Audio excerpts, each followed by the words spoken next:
नमस्कार जय हिंद दोस्तों, स्वागत है आप सभी का प्रगति पथ परिवार में। और मैं हूं आप सभी के साथ अभय यादव। साथियों, सफलता की जो पहली सीढ़ी होती है, अपने सपनों को पूरा करने की जो पहली सीढ़ी होती है, वो होती है कि खुद के अंदर विश्वास रखना। और साथियों, आज हम ऐसे ही एक शख्स से आपको रूबरू कराने जा रहे हैं जिनका जीवन जो है वो संघर्षों में रहा है। बहुत ही बड़े परिवार से नहीं आते हैं और आप इनको देखकर जरूर इंस्पायर होंगे कि अगर आप डिमोटिवेट होते हैं अपनी पढ़ाई के समय में सिलेक्शन के लिए, तो वो आपका थोड़ा कम होगा और एक ऊर्जा मिलेगी। तो चलिए मिलाते हैं हम आपको एक ऐसे ही शख्स से जो हमारे बीच आए हैं, जिनका सिलेक्शन हुआ है आरआरबी एएलपी 2024 के एग्जाम में। और वो आज आए थे सर लोगों को मिठाई खिलाने और जो उनका सिलेक्शन हुआ है उसके बारे में बताने। आइए आज अब इन्हीं से जानते हैं कि कहाँ पर इनका सिलेक्शन हुआ है, क्या कब से ये तैयारी कर रहे थे, और बहुत सारे क्वेश्चंस हैं जो इनसे पूछेंगे अभी आगे चलकर। अपना परिचय बता दें। मैं नीतीश कुमार, सहरसा डिस्ट्रिक्ट से, खेरा सौर बाजार। तो आप मतलब कब से तैयारी कर रहे थे इस चीज की, और कहाँ कहाँ तैयारी कर रहे थे, कितने साल जो है कि आप प्रिपेयर किया, कितने महीने जो है प्रिपेयर किए, और एक नॉर्मल टाइम आपको कितना लगा है इस स्पेशल वैकेंसी का। जब से मतलब वैकेंसी दिया था तब से मैंने एएलपी का जोर जबरदस्त से लग गए। मतलब 2024 जब से वैकेंसी आई उसके बाद से आप लगे यहाँ पर, उससे पहले? उससे पहले हम पॉलिटेक्निक किए थे, मेरा सेशन 17 to 20 था। तो उससे पहले मैं जूनियर इंजीनियर का तैयारी करता था, लेकिन नहीं हुआ। तब तक में एएलपी का वैकेंसी आ गया था, इसमें जोर जबरदस्त से लग गए थे और आज मेरा भुवनेश्वर में एएलपी पोस्ट पे। सर से भी कुछ जान लेते हैं कि सर का क्या कहना है ऐसे स्टूडेंट्स के लिए जो थोड़ा डिमोटिवेट भी होते हैं। और सर भी बधाई वगैरह देना चाहेंगे इनको। मिठाई तो ये लोग पहले ही खिला चुके हैं आकर, जिसका फोटो वगैरह हो चुका है। सबसे बड़ी बात है, खुद से मिठाई बहुत बड़ी मायने नहीं रखता है। सबसे इम्पोर्टेंट है मीठा, तब मिठाई लग जाता है, मीठा मन हो जाता है जब कोई बच्चा क्वालिफाई करता है। और ये बच्चे जब आए तो देख ही रहे कितना कम एज का है। सबसे इम्पोर्टेंट है, बहुत दिनों से लगे रहते हैं, वो बच्चा क्यों नहीं क्वालिफाई, उसका कारण एक ही है, कंटिन्यू नहीं रहता है। ठीक है, ये बच्चे आया जब से वैकेंसी आए तब से तैयारी करना। ये हमारे यहाँ प्रगति पथ में हमारे जितने भी सदस्य हैं, जितने भी टीचर हैं, हम हो, संजय मिश्रा या CS सिंह हो या सनी सर हो, सबसे ये पढ़ा और लगा रहा, कंटिन्यू लगा रहा। यहाँ का जितना भी टेस्ट देता रहा उसमें भी ठीक ठाक इसका नंबर आता, लेकिन बाद में बूम कर गया ये। क्लियर, इसका टेक्निकल में भी बहुत अच्छा नंबर से पता चला है कि 62 नंबर ही लाया है सेकेंड पेपर में। ठीक है, और भुवनेश्वर बोर्ड में इसका सिलेक्शन फाइनल, पहला एग्जाम और पहला फाइनल। ये सबसे इम्पोर्टेंट है, ये क्लास कभी छोड़ता नहीं था। जो हम लोग इंस्ट्रक्शन देते थे इसको फॉलो करता है। हम इसको बहुत बहुत बधाई देते हैं।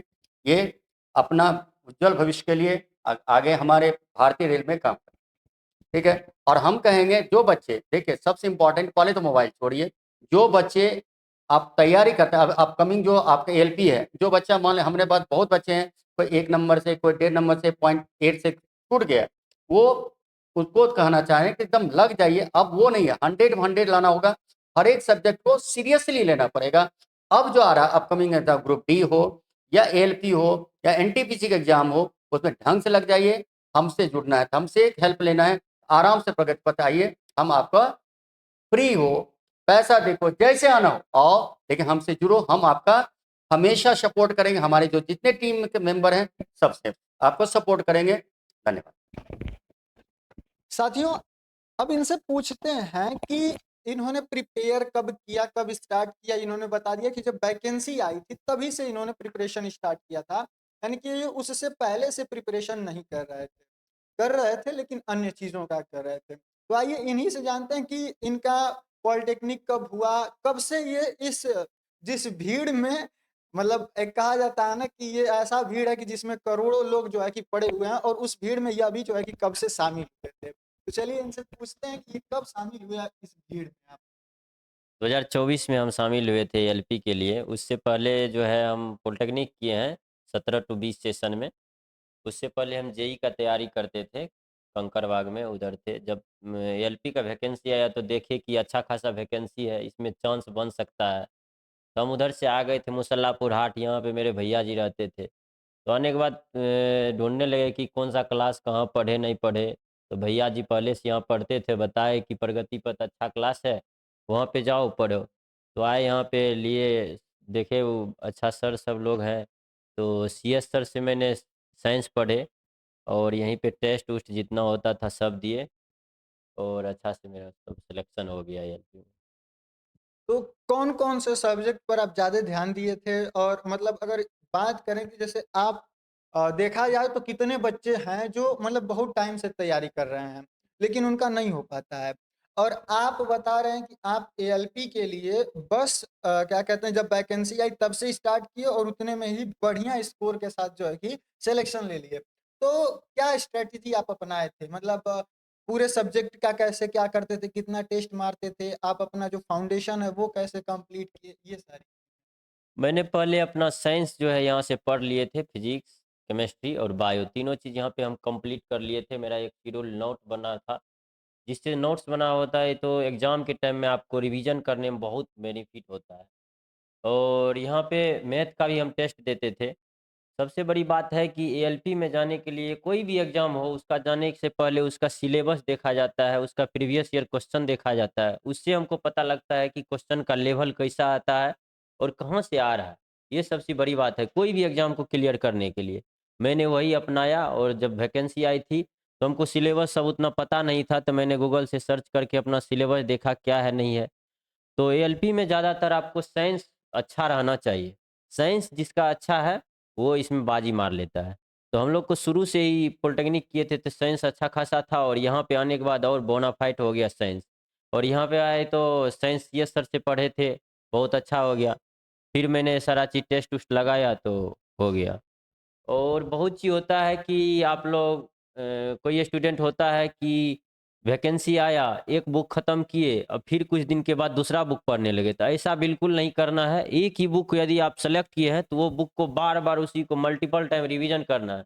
मतलब इतना रिवीजन करना है कि कोई भी उससे क्वेश्चन आ जाए तो वहाँ पे गलत होके ना आए। यही मेरे में एक खासियत चीज़ था कि हम न्यू चीज़ बहुत कम पढ़ते थे और जितना पढ़े हैं उसको बार बार रिवीजन करते थे। इतना रिवीजन करते थे कि हम सो के उठे यदि कोई पूछे तो मैं सट से जवाब देता था। और एक चीज़ और कि मेहनत इतना कीजिए कि लॉज में जब तक आपका गुणगान ना हो तब तक आजकल का सिलेक्शन होने वाला नहीं है। और नॉर्मल पढ़ाई से कभी सिलेक्शन अब नहीं होगा। जिस तरह कभी कट ऑफ जा रहा है रेलवे में, नॉर्मल से नहीं होगा। देख ही लिए हैं, टेक्नीशियन में हो, एएलपी में हो, अब ग्रुप डी का है तो इसमें भी देखिए लीजिएगा। यही।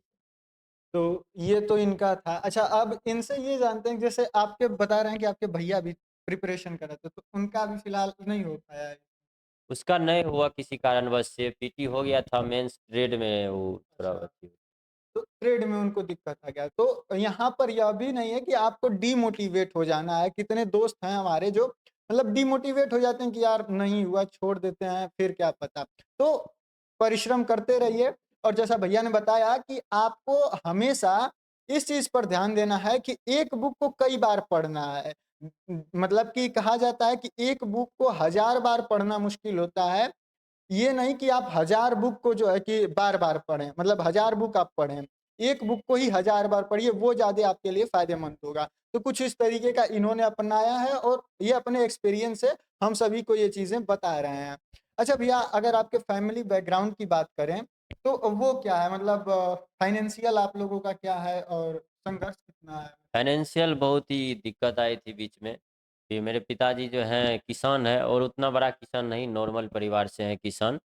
तो वही पढ़ाई लिखाई किसी से ऐसे पैसा लेके उससे पैसा लेके ब्याज सूद जैसा होता था देता था। लेकिन एक चीज़ हम अपने माता पिता का इससे हम देखते हैं कि ऐसा माता पिता सबको मिले, कि बीच बीच में हम जो थे बहुत ट्रैक चेंज कर दिए थे, कुछ गलत राह पे चले गए थे दोस्त उस्त के साथ। फिर भी मेरे पिताजी जानने के बाद उनको ये नहीं लगा कि मेरा बेटा गलत है, उन्हें समझाया बुझाया, बोला कि जे फिर से एक बार तुम लगो। बहुत बार हमने कई एग्जाम में कुछ पॉइंट से रह गए थे, इस सब को भी देखते हुए पिताजी बहुत हेल्प किए हैं। और फाइनेंशियल तो दिक्कत था ही शुरू से, क्या है, किसान फैमिली था। और आज तो वही बात है कि यहाँ पर ज्यादा जो है लोग बहुत बढ़िया फैमिली से नहीं आते हैं और लोग ये डिमोटिवेट हो जाते हैं कि हम तो ऐसे जगह से नहीं है तो हमारा होगा या फिर नहीं होगा। तो ऐसी कोई बात नहीं है, सिलेक्शन जो मेहनत करता है उसका हो ही जाता है, एटलीस्ट लास्ट में होना ही होना है उसका। तो आप लोग भी मेहनत करते रहिए। और बाकी आप लोग का कोई और क्वेश्चंस है तो वो बता सकते हैं। मैं इनसे एक बार शॉर्ट में ये पूछ लेता हूँ कि प्रिपरेशन करने के लिए अगर कोई फ्यूचर में, जैसे अभी हम लोगों के दोस्त लोग हैं जो प्रिपेयर कर रहे हैं, तो उनको क्या करना चाहिए आने वाली एएलपी के लिए, टेक्नीशियन के लिए, उनको क्या चीज पर ध्यान देना चाहिए? एएलपी हो या टेक्नीशियन हो, अभी से मैथ, साइंस, रीजनिंग हर एक का एक एक सेट जरूर लगाए आप लोग। प्रीवियस का हो या मॉक टेस्ट हो, जो भी हो एक सेट जरूर लगाइए आप लोग, उससे क्लियर हो जाएगा। देखिए उतना भी सीरियस अब नहीं होना है कि पूरा पढ़ाई लिखाई। बहुत आदमी बोलते हैं, बहुत स्टूडेंट बोलते हैं कि कितना टाइम पढ़ना चाहिए। तो ये मायने नहीं रखता है कि आप कितना टाइम पढ़ रहे हैं नहीं पढ़ रहे हैं। पटना में आए हैं सब पढ़ने के लिए, यहाँ पे तो कोई ऐसे नहीं आया है। पटना में आए हैं सब आदमी पढ़ने के लिए। तो पढ़ने के लिए आए हैं तो खाने के अलावा, सोने के अलावा जितना टाइम आपके पास बचता है एकदम पढ़ने पे लगा दीजिए जोर जबरदस्त तरीके से। और एक दिन एक ना एक दिन सफलता जरूर मिलेगी। एक दिन में नहीं मिलेगी लेकिन एक दिन जरूर मिलेगी सफलता, ये मेरा दावा है। चलिए फिर बहुत बहुत धन्यवाद इनका और बहुत बहुत बधाई हो इनको कि इनका सिलेक्शन हुआ और कितने बच्चों के लिए जो है कि ये प्रेरणा का स्रोत बने। अगर इनको जो लोग नहीं भी जानते होंगे तो कम से कम इनके जो सर्कल वाले लोग हैं उन लोगों के लिए तो ये प्रेरणा का स्रोत बन ही गए कि हाँ कम से कम इसका हो गया, इनका हो गया, तो फिर हम भी लोगों का होगा। और उनको भी जो है कि अब मोटिवेशन एक तरीके से ये देने का काम किया। चलिए आपको बहुत बहुत बधाई हो और बाकी धन्यवाद। जुड़े रहिए प्रगति पथ के साथ। और आपका अगर ऑफलाइन आ सकते हैं तो आकर टेस्ट मारिए, इस समय सारी चीजें चल रही हैं, फाउंडेशन बैच वगैरह सारे आप जाकर ऐप पर भी देख सकते हैं। चलिए ठीक है, जय हिंद, जय भारत।